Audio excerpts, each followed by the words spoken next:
You are watching the press preview, a first look at what's on the front pages as they arrive. It's time to see what's making the headlines with the contributing editor at Novara Media, Moya Lothian-McLean, and the chief executive of the Total Politics Group, Mark Wallace. They'll be with us from now until just before midnight. So let's see what's on some of those front pages for you now. School tea party horror headlines the Mirror following the tragic death of an 8-year-old girl. The Metro also leads with a similar headline. The Daily Mail shows a picture of the car which crashed into the school while reporting on the same story. And that story is also on the front of the Sun.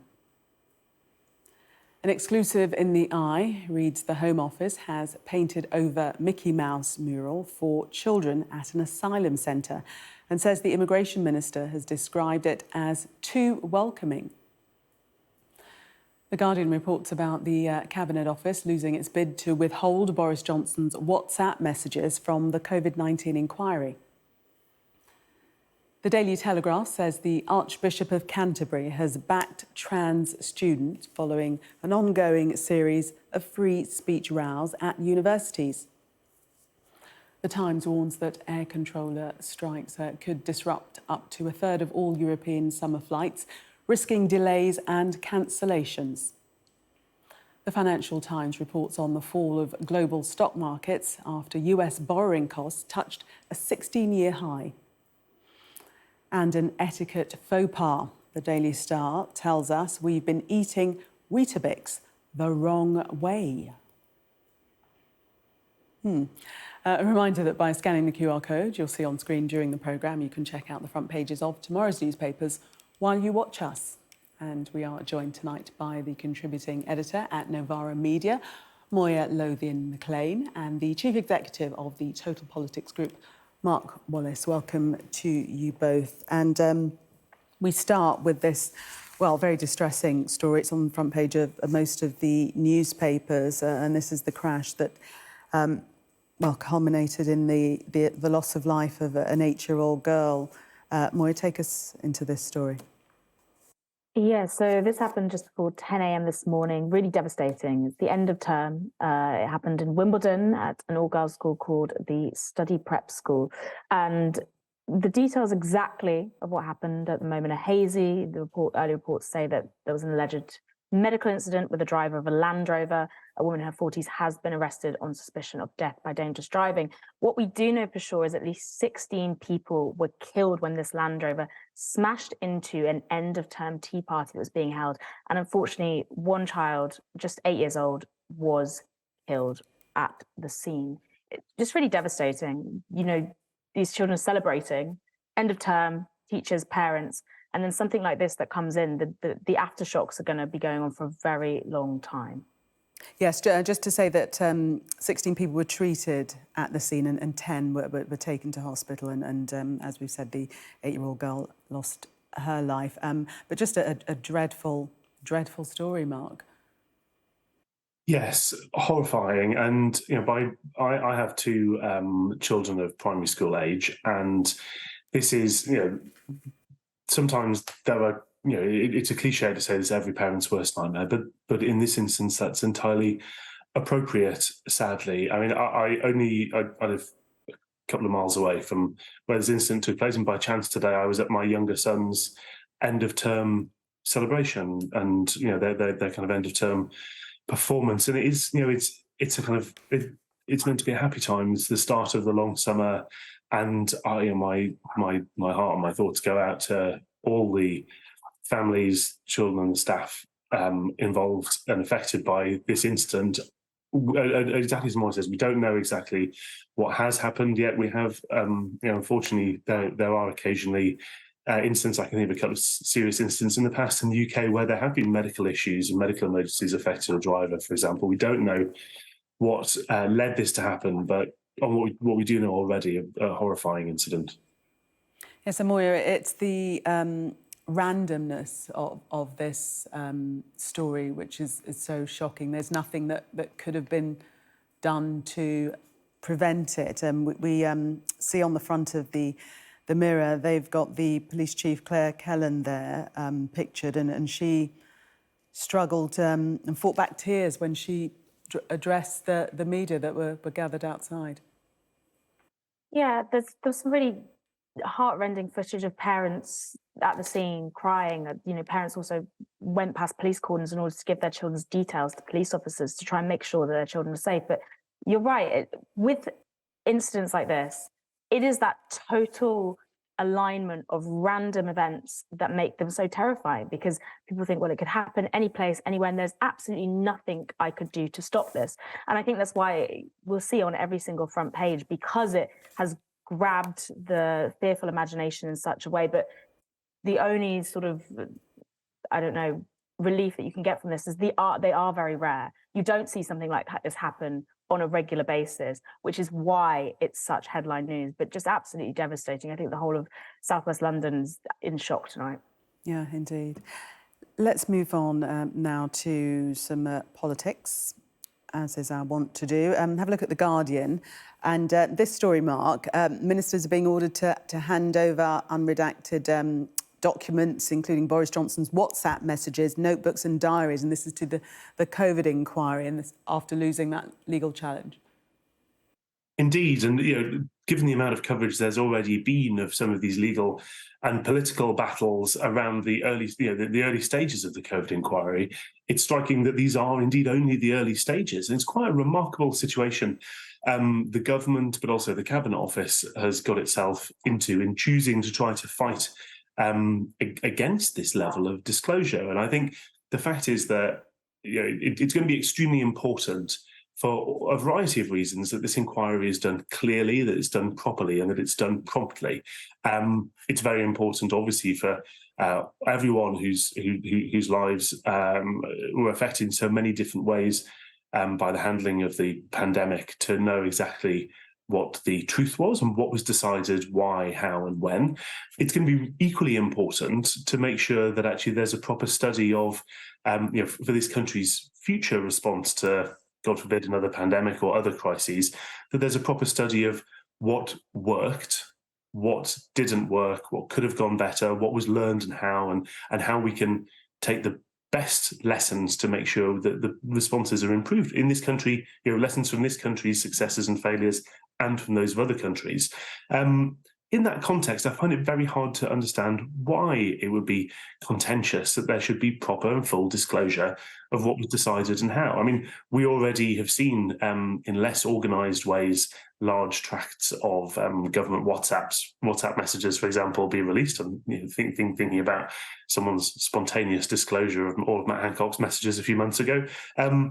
As far as I can see, Boris Johnson himself doesn't seem to have any objection to this all being shared. It's a peculiar battle to have chosen to fight, but now it's been decided. You would expect full disclosure on the state's part, and then the inquiry can get on with its job. Well, Moya, The Guardian is reporting that government insiders are saying they'll comply with the ruling made by the High Court judges, but they're concerned that it's going to set a precedent for further demands for important documents and messages held by serving ministers. So they think it's the thin edge of the wedge.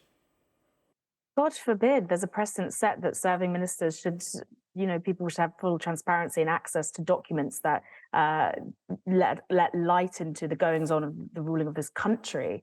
I mean, it's an absolutely bizarre argument to make without surrounding yourself in a real veneer of sleaze, which this government has expertly done during its several iterations now. Also, something that seems to be missing from discussion around this is that the ruling says that Heather Hallett, who's heading up this inquiry, can hand back any material that is not actually relevant. So it's not like she's going to keep the entire unredacted batch of documents if they're not relevant.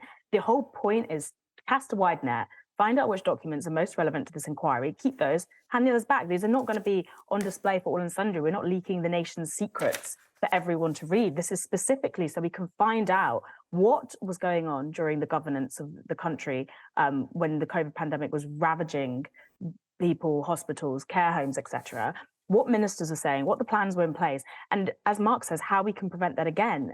It seems to be a very no smoke without fire situation. If there's such an effort to hide exactly what was being said, who was saying it, and what was being decided, I would imagine there is a reason for that. But we will find out, because now the court has ruled that the unredacted documents have to be passed over. And I think it's also worth noting, these are not just Boris Johnson's WhatsApps. There's diaries, there's notebooks. It's a whole cornucopia of evidence that should be used in this inquiry and fully submitted. And it's just a terrible look, once again, for the government to be trying to obscure access to that. Mark, you wanted to come in quickly? Yes, I think it's interesting that this isn't just a government legal battle, it's also the Cabinet Office's choice to fight this legal battle. And that, I do think, suggests that they do think that it's part of a wider question of what level of disclosure at what date should happen to affect decision-making. We obviously have, in some cases, Cabinet documents get locked away for decades, but there is quite a split personality within government and within parts of the civil service about what should be private and what should be public. We all know that politicians and indeed journalists all run an awful lot of their correspondence on WhatsApp because it's encrypted and secure. And at the same time, half of those politicians and officials turn around and try to do things like banning end-to-end encryption. So there's a lot of elements of Westminster and Whitehall that haven't really made up their mind on one consistent approach on this. Moya, let's talk Ulez, a topic which gets a lot of people quite angry. But this is surprising. So Keir Starmer saying it's right to raise concern about Sadiq Khan's Ulez expansion. Well, I think it's important to note that this is a Telegraph reported story, so it's a Telegraph slant on this particular story. What Keir Starmer actually said was he was asked about a particular candidate called Danny Beales, who's the Labour's candidate in the upcoming Uxbridge and South Ruislip election, now that Boris Johnson has bombastically stood down. And, Danny Beales wants to delay the extension of the Ulez scheme. What Keir Starmer actually said, what he's rightly raising concern on behalf of what he hopes will be his constituents in relation to Ulez, because we understand the impact financially. However, he then went on to contextualise this and say, there is a legal requirement to deal with air pollution. It's not just a political choice that's made in the abstract. Ulez was first introduced by a Tory mayor. It's been used by a party political tool. And he says, but he's trying to defend Danny Beales in sticking up for what he says are the rights of his constituents. So it was actually a very non-answer that Keir Starmer gave, which is quite typical Starmer, politicking. But the Telegraph read into it what they wanted to read into it, because the Telegraph are not that big fans of Ulez, repeatedly. Well, some might say possibly Starmer. So you think he's been misrepresented. For the moment, Moya and Mark, we are going to take a break. Stay right where you are. And when we come back, we'll be discussing the report on the front of The Guardian, which reads, Germany failed to listen to warnings on Russia. Stay with us if you can.